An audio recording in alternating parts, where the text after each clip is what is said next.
నిన్న అసెంబ్లీలో మహిళ ఎమ్మెల్యేలపై చేసిన అనుచిత వ్యాఖ్యలకు నిరసనగా సీఎం రేవంత్ రెడ్డి దిష్టిబొమ్మ దహనం అంబర్పేట్ శ్రీ రమణ చౌరస్తా వద్ద Bagh Amberpet corporator Padma Venkatreddy Kachiguda division incharge Shirisha Om Prakash భారీ సంఖ్యలో బీఆర్ఎస్ నాయకులు కార్యకర్తలు సీఎం రేవంత్ రెడ్డి వెంటనే క్షమాపణ చెప్పాలని రేవంత్ రెడ్డి డౌన్ డౌన్ అని స్లోగన్స్ తో నిరసన కార్యక్రమం నిర్వహించారు।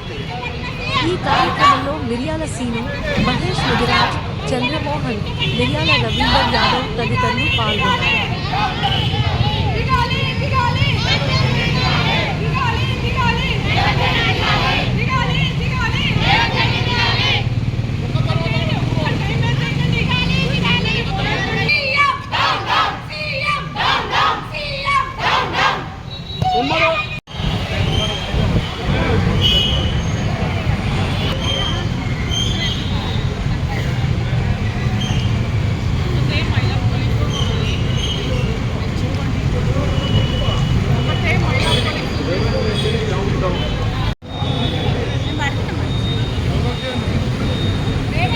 ఈరోజు కేటీఆర్ పిలుపు మేరకు మొన్న అసెంబ్లీలో ఒక మహిళా ఎమ్మెల్యేలను కించపరిచిన రేవంత్ రెడ్డి గారు అది కరెక్ట్ కాదని కోరుతున్నాను।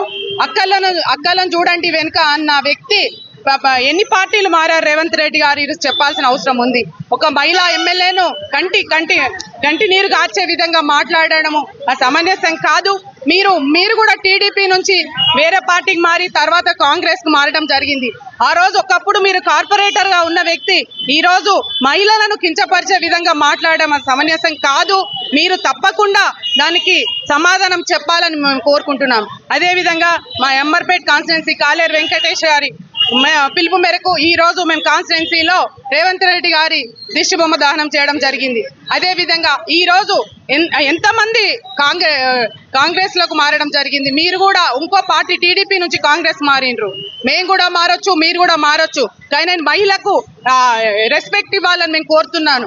మీకు కూడా అక్కలు ఉన్నారు, చెల్లెలు ఉన్నారు, అన్నలు ఉన్నారు, నీ బిడ్డ ఉంది। రేవంత్ రెడ్డి గారు జాగ్రత్త, ఖబర్దార్, మీరు రాబోయే మీ టైం దగ్గర పడింది। మీరు ఒక నెలలు తప్ప మీరు మీ ప్రభుత్వాన్ని మీరు అందరినీ సమానంగా ఉంచలేరు। మీరు ఎన్నో హామీలు ఇచ్చిండ్రు, ఒక 6 హామీలు ఇస్తే ఒక్క హామీ కూడా ఇంతవరకు నెరవేర్చారు। ఈ రోజు కూడా మహాలక్ష్మి స్కీమ్ అన్నారు, మీరు ఆ బస్సులు పెట్టారు। ఆ బస్సులు చూసి ఒక్కసారి మీ భార్య నా బస్సు ఎక్కిస్తే తెలుస్తుంది ఎంత ఇబ్బంది పడుతున్నారు మహిళలు అనేది। ఫ్రీ బస్ అనగానే కాదు, ఎంత రద్దీగా ఉంటుంది, కొంతమందికి స్ట్రోక్ వస్తుంది, కొంత ఆడపిల్ల మొన్ననే చూసినాం ప్రెగ్నెన్సీ అమ్మాయి ఫ్రీ కదా అని ఎక్కితే ఆడనే బస్సులోనే డెలివరీ అయింది। ఇవన్నీ కళ్ళకు కనబడట్లేదా? ఈరోజు ఫ్రీ అని చెప్పేసి ఎన్నో విధంగా ఎన్ని స్కీమ్స్ చేసినావు। మీరు త్వరలో గద్ద దిగుతారు, మా కేసీఆర్ గారు తప్పకుండా మేము ఫామ్ చేస్తాము, మేము కూడా తప్పకుండా మీకు తెలుసు ఈ రోజే వంశీ కృష్ణమోహన్ రెడ్డి మన గద్వాల ఎమ్మెల్యే కూడా బ్యాక్ బీఆర్ఎస్ కి వచ్చారు। త్వరలో కూడా పోయిన ఎమ్మెల్యేలు కూడా అందరూ కూడా బీఆర్ఎస్ లో జాయిన్ అవుతారు। కేసీఆర్ గారు ఆధ్వర్యంలో మళ్ళీ తప్పకుండా మేము ప్రభుత్వం ఫామ్ చేస్తాం। ఎంతో బాధాకరమైన విషయము, ఎందుకంటే 2 సార్లు మినిస్టర్ చేసింది, ఒకసారి హోమ్ మినిస్టర్ చేసింది రాష్ట్రానికి, ఆ ఉమ్మడి ఆంధ్రప్రదేశ్లో। అలాంటి మినిస్టర్ నువ్వు ఇలా కించపరిచినావు రేవంత్ రెడ్డి గారు, చాలా తప్పులు చేశారు। మీరు అదే అసెంబ్లీలో ముక్కు నేలకు రాయాలే మా మహిళల కోరిక। ఎందుకంటే ఎంత తప్పు అంటే ఇలా మహిళలను మనం ఎంత గౌరవిస్తాం। నువ్వు ఒక కేసీఆర్ తిట్టడం తెలుసు, కానీ కేసీఆర్ ఎంత మహిళల్ని గౌరవించిందో ఒకసారి అన్న చూసినావా? ఎంత గౌరవం చేస్తుండే, ఎంత చేస్తుండే। ఇవాళ మీరు ఏం చేసిరని ఒక మహిళలను కించపరుస్తున్నారు। మహిళలకు 2500 ఇస్తాను, ఎక్కడ పోయింది 2500? మహిళలకు ఉచిత బస్సులు అన్నావు, బస్సులు తక్కువ చేసినావు, ఉచిత బస్సులో చెప్తున్నావు। ఒక్కొక్క బస్సులో సీట్లు దొరకక అవస్థలు పడుతున్నారు। ఇలా ఆటో డ్రైవర్లు రోడ్డు మీదకి వచ్చినారు, వాళ్ళ ఇంట్లో ఉన్న ఆడవాళ్ళ పరిస్థితి ఏంది, వాళ్ళ పిల్లల పరిస్థితి ఏంది? కాబట్టి ఇలా మా బీఆర్ఎస్ తరఫున మేము ఈ డిస్ట్రిబ్యూషన్ మా కేటీఆర్ గారు మరి మా ఎమ్మెల్యే గారి ఆదేశాల మేరకు మా కాన్స్టిట్యున్సీ మహిళలు మరియు నాయకులందరూ కూడా కలిసి చాలా డిస్ట్రిబ్యూషన్ చేస్తున్నాము। నీకు తప్పకుండా పాపం తగులుతుంది। దుశ్శాసనుడు దుర్యోధనుడు లాంటి పాపం తగిలింది మహిళల్ని సభలో కించపరిచినందుకు, తప్పకుండా నీకు కూడా ఈ పాపం తగులుతుంది, నీకు కూడా దుశ్శాసనుడు దుర్యోధను పట్టిన గత పడుతుంది। కాబట్టి ఇది గమనించాలని కోరుతున్నాం। కేటీఆర్ సార్ గారి పిలుపు మేరకి రేవంత్ రెడ్డి దిష్టి బొమ్మ తగలబెట్టడం జరిగిందండి। నిన్న సభలో అసెంబ్లీలో మన సీఎం అయిన రేవంత్ రెడ్డి గారు లేడీస్ ని చాలా కించపరుస్తూ మాట్లాడారు। అది చాలా తప్పు, ఎందుకంటే మనం మన భారతదేశంలో స్త్రీని చాలా గౌరవిస్తాం।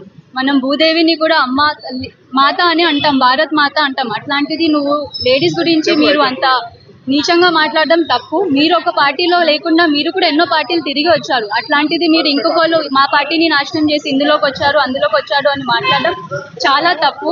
మీ ఇంట్లో కూడా మీ అమ్మ ఒక ఆడమనిషే, మీ వైఫ్ మీ డాటర్ ఎవరైనా ఆడమనిషి. మీరు అట్లా కించపరిచి ఇప్పుడు జెండర్ డిస్క్రిమినేషన్ తేవడం అది చాలా చాలా రాంగ్ అండి.